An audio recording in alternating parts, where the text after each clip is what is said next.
What's up, everyone? I'm making this video to talk about some messages that I got on Instagram, particularly focused on fishing around the spawn. So I posted an Instagram story and I asked everyone, what are your favorite baits for fishing around the spawn? Now, when I'm talking around the spawn, I'm talking pre-spawn, spawn, and post-spawn fish. When you have fish in multiple stages, where fish are pushed up shallow or fish are kind of in those spawning areas, what are your favorite ways to catch them? And I can't tell you guys how many messages that I got basically saying, don't fish the spawn. Don't target fish that are spawning. And it just kind of made me think about some of these experiences that I've had that maybe other guys haven't, to understand that regardless of whether you're looking at them on a bed or you're catching them in 15 foot of water dragging a tube, you're targeting the same fish. And arguably, even if you're catching them pre-spawn up on that shallow flat, you're having a similar or same impact as the guy looking at them on a bed. Now, that's not to say it is the same impact, but I'm going to talk about some facts and some anecdotes and some things for you guys to think about as we go into this spawning stage. Because up here in Michigan, you have fish that are pre-spawn, you have some spawners, and in some places in the state, you have like full-blown post-spawn. So let's talk about some things, some facts, some stories for you guys that maybe will get you to think about fishing around the spawn. Now, I'd be really curious, before we start this video, what are your thoughts about fishing around the spawn? Fishing those pre-spawners, those spawners, whether you're looking at them or you're just kind of blind casting, and fishing post-spawners. What are your thoughts? Do you think it should be outlawed? Do you think that's a terrible thing to fish for those spawners? Do you think it's okay? Do you have fun doing it? Or is it like your favorite time of year to catch them? I'd be really curious to know, before you listen to this video, what your thoughts are about fishing for spawning fish. Because I hope in this video, maybe not to change your opinion, but to give you some additional things to think about or consider when you talk to guys about fishing around the spawn. Now, this really comes to me through this huge social media movement to ban spawn fishing, to you're a terrible angler if you have to catch them off a bed, to, man, we shouldn't be fishing for fish on bed. Like, that is the worst thing you can do for the population of fish. It is just absolutely terrible. And I think where this bugs me is that pretty much every sport, the peak, the height of that sport is about targeting fish during the reproductive cycle. Whether you talk about walleye fishing, the best walleye fishing of the year is when those fish are pushing up to spawn, when they're on those big flats, they're area spawners, when they're on those big flats, kind of getting ready to spawn. Lake trout, again, same thing. Deer hunting, when do you hunt? You hunt when the deer are in the rut, when they're trying to actively spawn. But for bass fishing, for some reason, there's this insanely negative connotation about fishing during the spawn. And this is just kind of mind-blowing to me, but I also kind of understand it. So here's kind of where I see some of the validity in this discussion. Now, Joe Baylog, who's from like the northern region, I believe he's from Michigan, has done a ton of studies on spawning bass and the impact that fishing around the spawn has. And one of the studies is that for smallmouth bass in Lake Erie, removing a guarding bass for just 15 minutes could result in gobies consuming all of the eggs, resulting in complete nest failure for the year. Okay, so there is valid reason to be concerned about fishing during the spawn. There's valid reason to say, okay, you shouldn't be taking bass off of a bed, keeping them out of the water, and letting predatory fish come in and eat up all of the eggs. It does have some sort of impact on that nest's ability to successfully hatch for the year. So I understand that argument. I understand the danger that you can have on a bass nest viability if you catch a spawning bass and take him off of his bed. I think regardless of the amount of time, there is an impact of taking the fish that is on bed off of that area and taking him in your boat to take pictures or whatever it is. I do understand that. I think another huge problem is taking these fish off bed during tournaments, running them all across the lake, and then dropping them at a totally different ramp to try and let them go back. But what is the difference between taking one bass off bed, running them back to the boat ramp, and taking fish off their spawning areas, those pre-spawners that are trying to get up there and stage, they're about to make bed? What is the impact of that?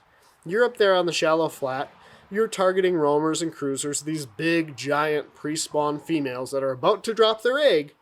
It wasn't on a bed, but now you're throwing a hair jig and you're catching a fish that is actively trying to spawn. What is the difference between taking one off bed and taking one that is actively about to spawn? By taking that big female, running her 15 miles across the lake, and then dropping her in a different section, I would argue that's about as damaging. There's a very low possibility at that point. When you've stressed that pre-spawn female out, you've put her in a boat all day, that she's going to drop her eggs effectively on a nest and have successful viability for the season.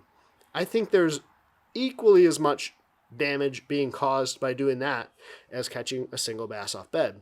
Here's another thing to think about. So we've talked now about catching bass off bed, catching pre-spawners that are just about to spawn. Let's talk about catching bass that you don't realize are on bed.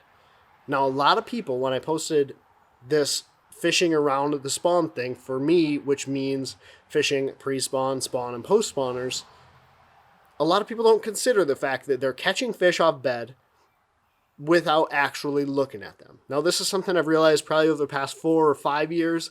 I'm not a good bed fisherman, so a lot of my efforts have been focused on like catching pre-spawners. And a lot of my efforts have been focused on catching pre-spawners, not only because I'm not good at bed fishing, but because of the negative connotation that came from bed fishing. So I tried to avoid it other than like once or twice a season.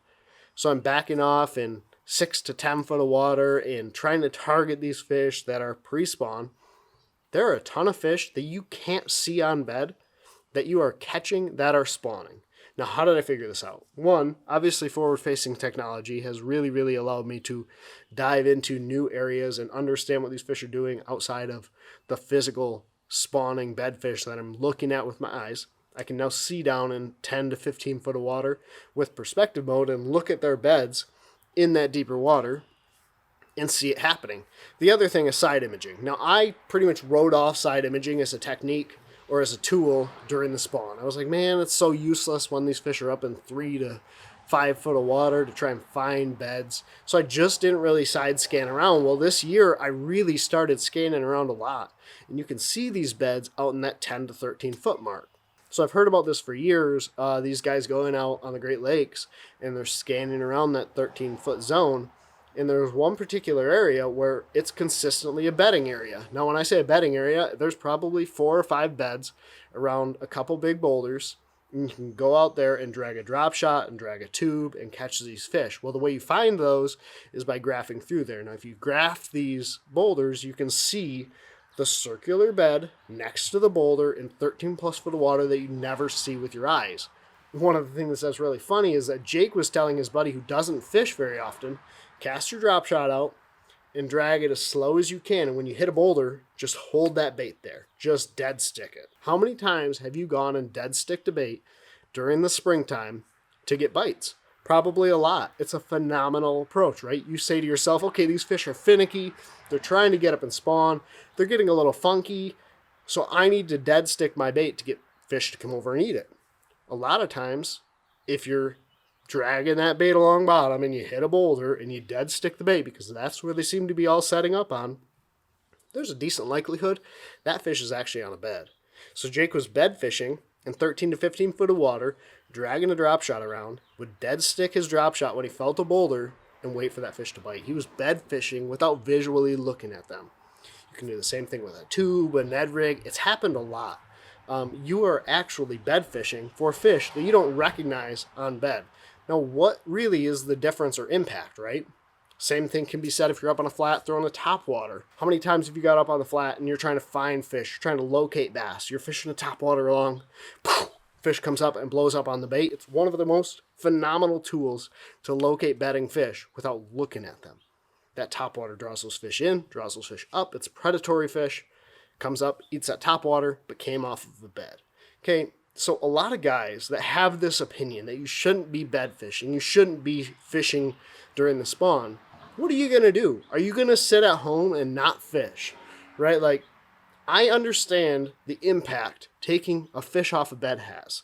But if you're fishing during the spawn, anywhere during the spawn, even if you're off that break in 13 to 15 foot of water or deeper, you're targeting or accidentally catching actively spawning fish. Or you're catching those fish that are just about to spawn or having just finished spawning. Like if you're catching a strung out post spawner, that fish is super, super weak. He just came off bed. He's now trying to get a good meal, and you just caught that post spawner.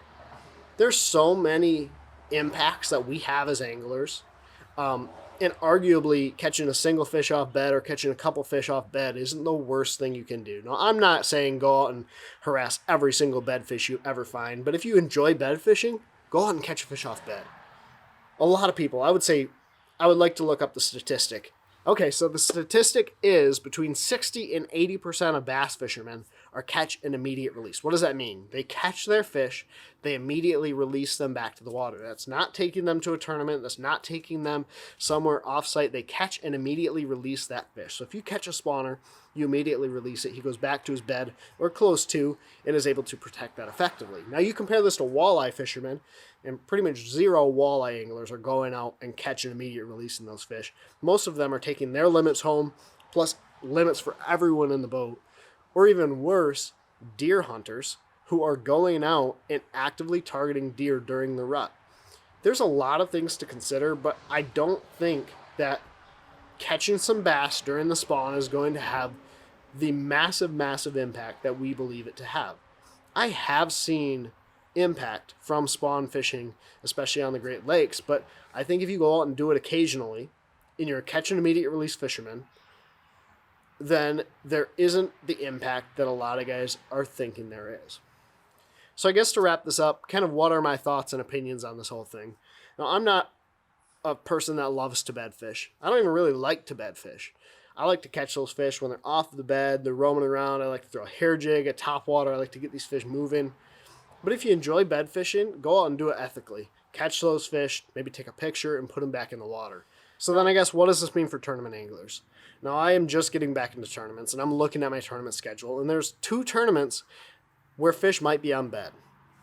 As an angler who is competing and putting money forward in a tournament setting, I think if fish are on bed, there's a good chance where you might have to target fish on bed. There's really no way around that. So until tournament organizations move these tournaments away from spawning events, you almost have to catch bed fish to be competitive. You almost have to look at them, catch fish off bed to be competitive. And I've seen the detrimental impact that is being had because of too many spawn tournaments. Now I'm seeing it on my local body of water, my home body of water, the Saginaw Bay. Every year we have a team bass event out there, which is always a fun tournament to be a part of. You have 20 boats going out and catching fish off bed. Now we're seeing the college bass guys come up here.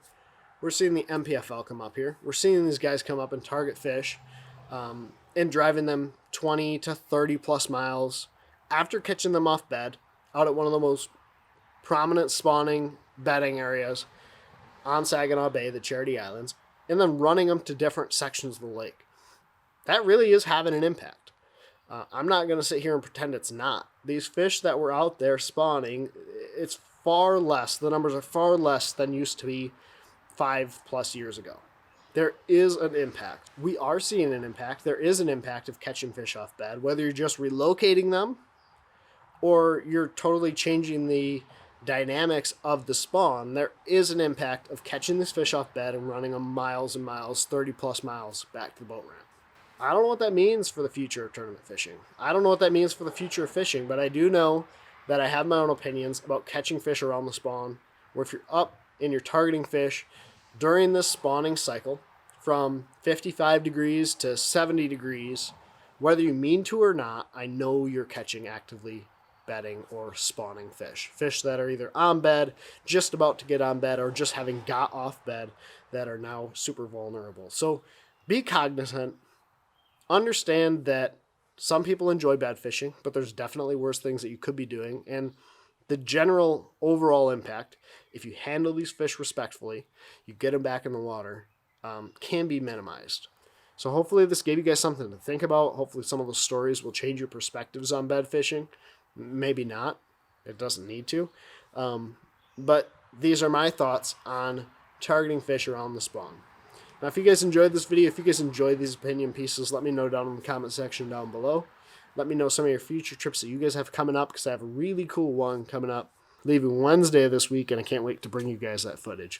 Thank you guys so much for watching. Take care, tight lines. God bless. Pursue passion.